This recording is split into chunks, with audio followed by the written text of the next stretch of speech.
예, 이번 시간에는 승급 비용 명세, 그다음에 외화 자산 부채에 대한 평가, 준비금 관련되는 사항들을 간략하게 정리하도록 하겠습니다. 자, 한번 보시면 비용의 발생 효과가 2개 사업년도 이상 걸쳐 발생되는 비용이 일반적으로 이자, 보험료, 임차료 등이 있습니다.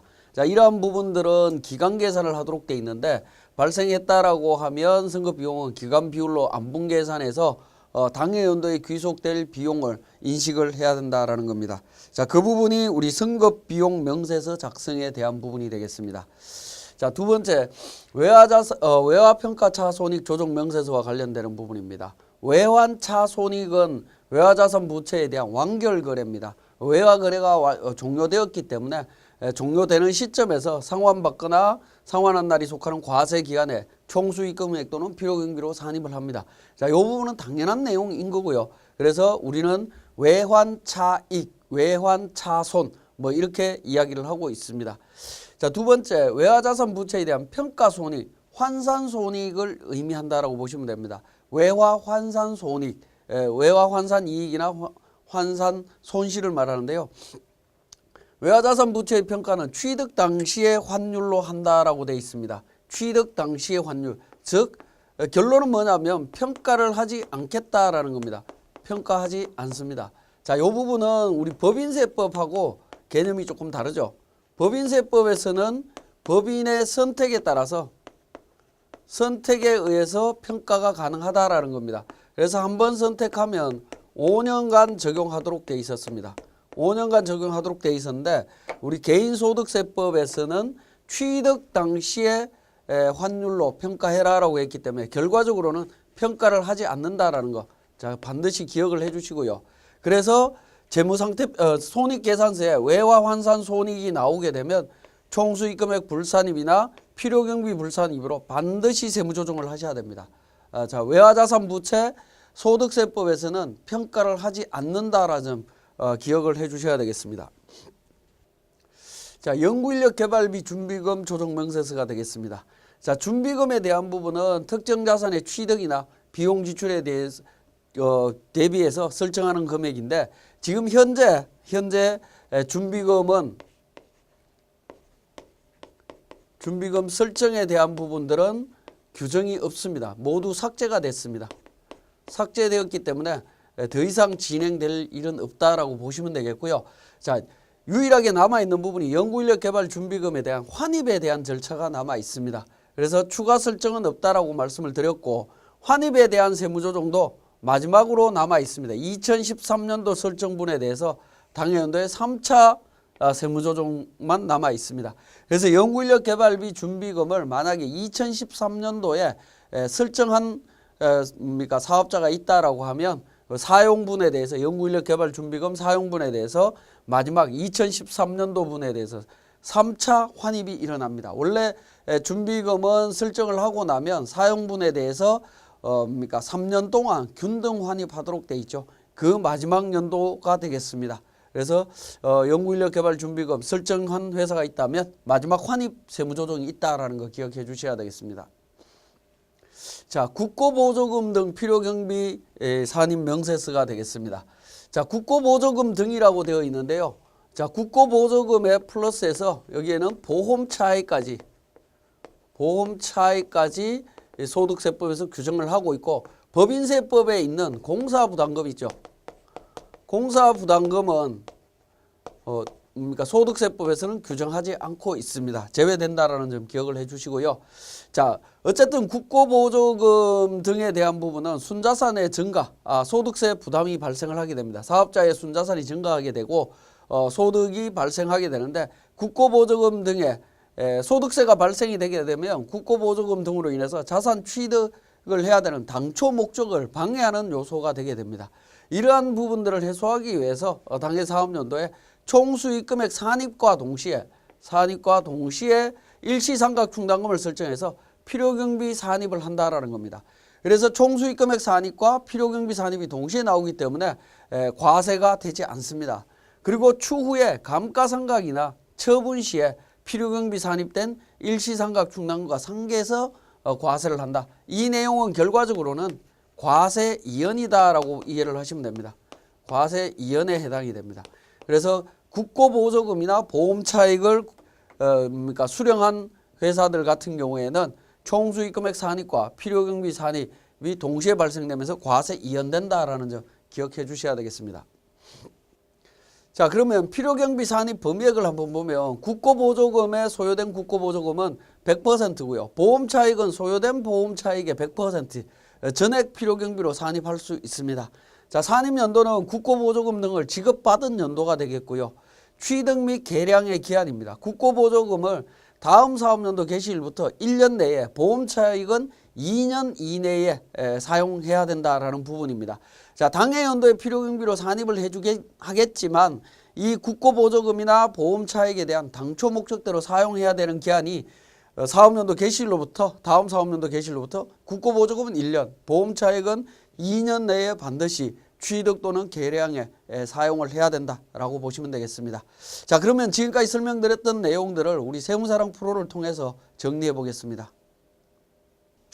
자, 교재 192페이지 승급 비용 명세에 대한 세무사랑 프로 응용 방법이 되겠습니다. 4월 1일, 11월 1일 날 우리 보험료가 지출이 되는데 승급보험료나 보험료로 회계 처리했다라는 겁니다. 자, 관련되는 내용들을 한번 확인을 해보면, 자, 합계잔액 시산표를 통해 갖고 제가 내용을 확인해 보겠습니다. 자, 승급 비용 관련되는 부분 클릭해서 보시게 되면 4월 1일 날 1,500만 원 회계 처리되어 있는 부분이 나와 있죠. 그죠?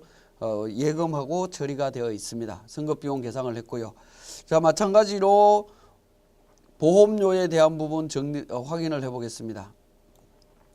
자, 보험료도 마찬가지로 11월 1일 날 600만 원 지출된 것을 확인하실 수가 있습니다. 자, 이렇게 확인이 되었을 때 기간 계산에 대한 부분을 정리를 해야 되는데요. 개인 조정에서 과목별 세무조정에 승급 비용 조정 명세서가 있습니다. 자, 이 승급 비용 조정 명세서에서 기본적으로 F12 불러오기를 통해서 정리를 하시면 되는데, 자, 이 불러오기를 통해서 정리를 하실 때 계정과목과 계정과목 구분 등록에 대한 정보를 등록을 해 주셔야 될 것 같습니다.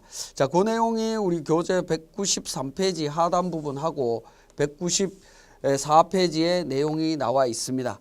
자, 계정과목을 여기에 나와 있는 것처럼 821번 보험료라고 하는 비용 계정을 사용했다라고 하면 금액 반영란에는 지급액을 입력을 하시면 되겠고요. 자, 계정 과목에 133번 승급 비용 자산 계정을 선택했다라고 하면 금액 반영에 승급 비용이라고 하는 자산 계정을 선택을 해 주시면 되겠습니다. 자, 이렇게 이제 선택을 하신 다음에 확인 버튼을 눌러 주시게 되면 관련되는 정보들이 자동으로 전표에 입력된 정보들이 자동으로 반영이 될 거고요. 자, 거기에서 이제 추가적으로 우리는 대상 기간, 보험 기간을 입력을 해 주시면 됩니다. 보험 기간을 입력을 하게 되면 지급과 승급 비용의 반영 여부가 나타날 거고요. 그 반영 여부에 따라서 우리 필요경비 산입 세무조정 사항을 확인하실 수가 있습니다. 그래서 승급 비용 명세서는 우리가 소득세 세무조정을 할 때 사용하기도 하지만 보험료라든가 이런 부분들이 지출되는 시점에서 기장을 진행하실 때 사용하셔도 굉장히 좀 편리한 부분이 있다라고 보시면 되겠습니다. 그래서 관련되는 필요경비 불산입액에 대해서 우리 F3번 조정 등록을 통해서 세무조정을 진행해 주시면 되겠습니다. 자, 승급비용 과소계산 관련되는 부분과 과대계산 관련되는 부분을 구분해서 했습니다. 우리 세무조정사항은 총액으로 순액으로 이렇게 보여주고 있습니다만은 전체 한꺼번에 진행을 하기보다는 개별적으로 구분해서 진행하는 것도 한 가지 방법이 되겠습니다. 자, 그 다음에 교재 194페이지, 196페이지에 관련 사례가 있는데요. 정보를 한번 보시면 195페이지에 외화 예금, 외화 장기 차입금에 대한 정보들이 나와 있습니다. 그래서 외화 금액과 발생 시 장부 금액, 기말 평가 금액, 평가 차손익 계서 정보가 나와 있는데요.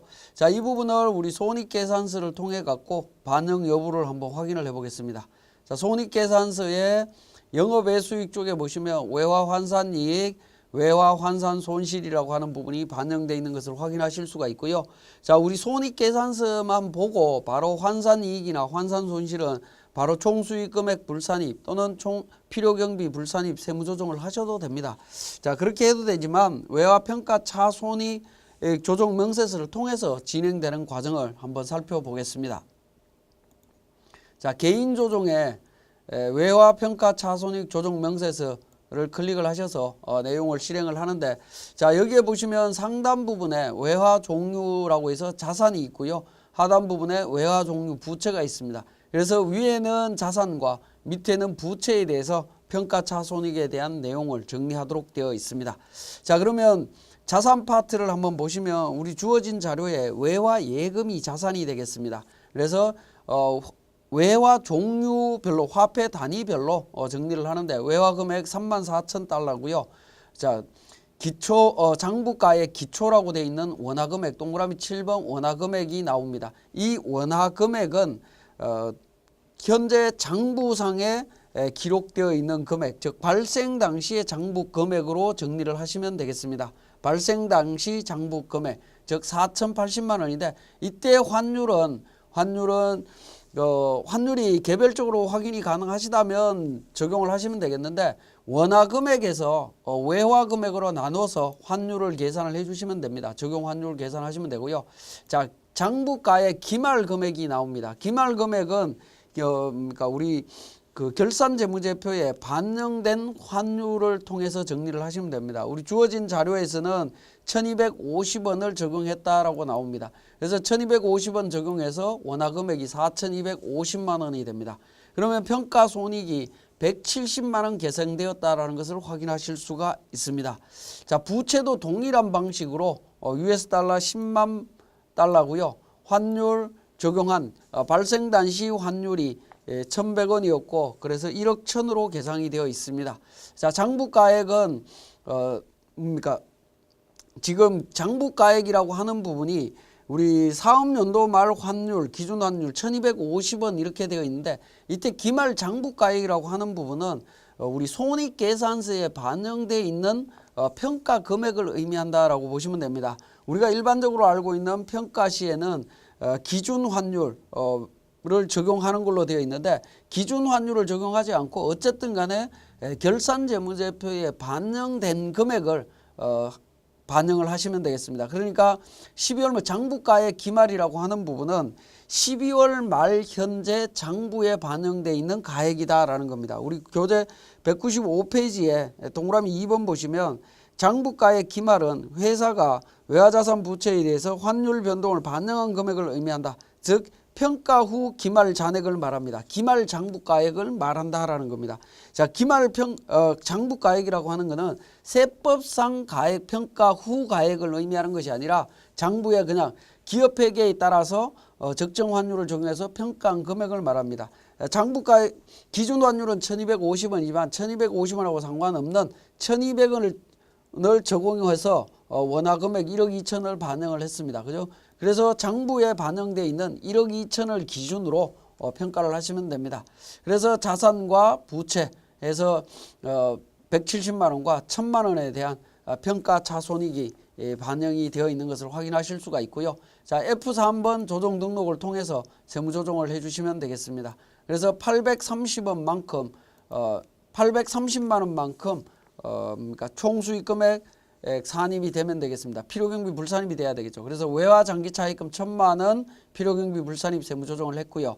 마찬가지로 외화 예금에 대해서 170만 원만큼 총수익 금액 불산입 세무조정을 진행을 했습니다.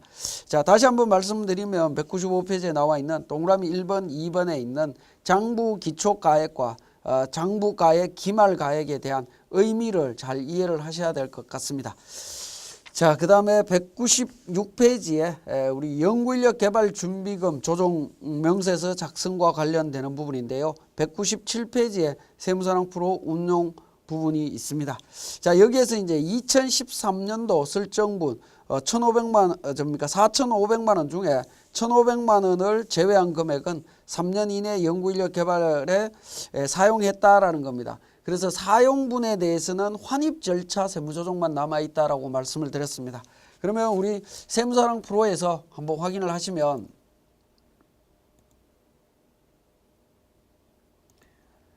자, 개인 조정에서 공제 감면 관련되는 부분에 보시면 특별 비용 조정이라고 있습니다. 여기에 연구인력 개발 준비금 조정 명세서가 있는데요. 조정 명세서를 보시면 필요경비 산입 조정인데 필요경비 산입 조정은 현재 준비금은 설정할 일이 없습니다. 추가 설정은 없기 때문에 무시하시면 되겠고요. 자, 두 번째 나와 있는 총수익금액 산입 조정에 대한 부분입니다. 자, 2013년도에 4,500만 원을 설정을 했고요. 부인된 금액은 1,500만 원 이미 부인돼서 정리가 됐을 겁니다. 그리고 3천만 원 사용을 했습니다. 그죠? 사용한 부분에 대해서는 1차, 2차, 3차에서 3년 동안 균등 환입을 하고 있습니다. 그래서 당해 연도에 1,000만 원만큼 균등 환입을 해야 됩니다. 균등 환입을 해야 되는데 회사에서 환입한 금액이었기 때문에 우리는 세무조정을 통해서 F3번 세무조정을 통해서 1,000만 원 총수익금액 산입 처리를 해주시면 되겠습니다. 자, 그래서 연구인력 개발 준비금에 대해서 2013년도 설정하신 분들은 마지막 세무조정이 남아있다라는 점 기억을 해주시고 넘어가도록 하겠습니다.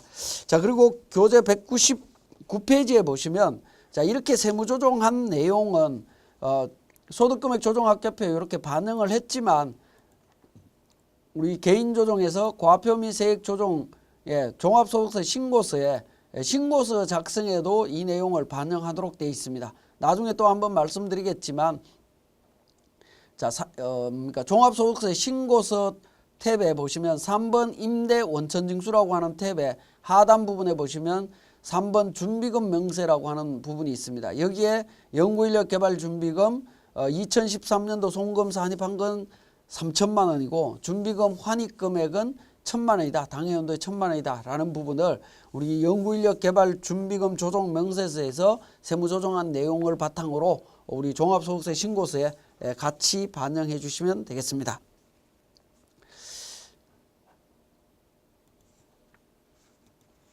자, 그 다음에 201페이지 국고보조금 등 필요경비 산입과 관련되는 부분이 되겠습니다.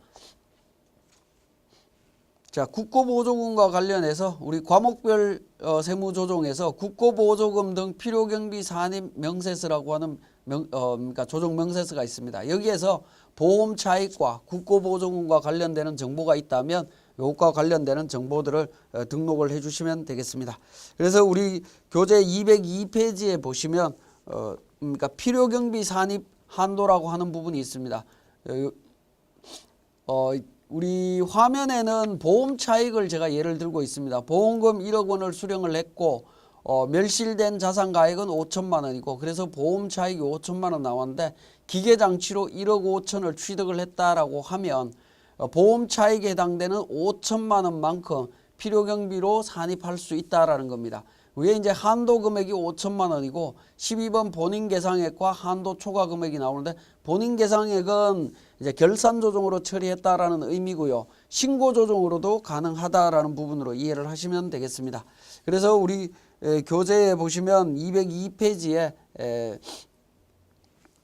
그 나와 있는데 용인 한도액이라고 해서 회사 계상액이 없는 경우에는 신고 조정으로 필요경비 산입이 가능합니다. 즉 본인 상계액을 의미합니다. 본인 상계액을 의미한다라고 보시면 되겠습니다. 자, 그 부분을 우리 신고 조정으로 정리할 수 있는데 F3번 조정 등록을 통해서 정리를 해 주실 수가 있습니다. 신고 조정을 통해서 정리를 해 주시면 되겠고요. 만약에 이 부분이 일시상각 충당금을 미리 설정을 했다라고 하면 설정한 상태에서 한도 초과 여부만 결정을 해주시면 될 것 같습니다. 자, 이렇게 이제 정리를 하실 수가 있고요. 자, 그 다음에 신고 부속 서류에 보시면 국고보조금 사용계획서나 보험금 사용계획서가 있습니다. 자, 사용계획서를 보시면 보험금 보험사고 일자나 수령 일자, 보험회사 관련되는 부분이 있고요. 보험 차익이 발생이 되고 그 보험 차익 금액을 언제까지 사용할 건지 관련되는 정보를 입력하도록 되어 있습니다.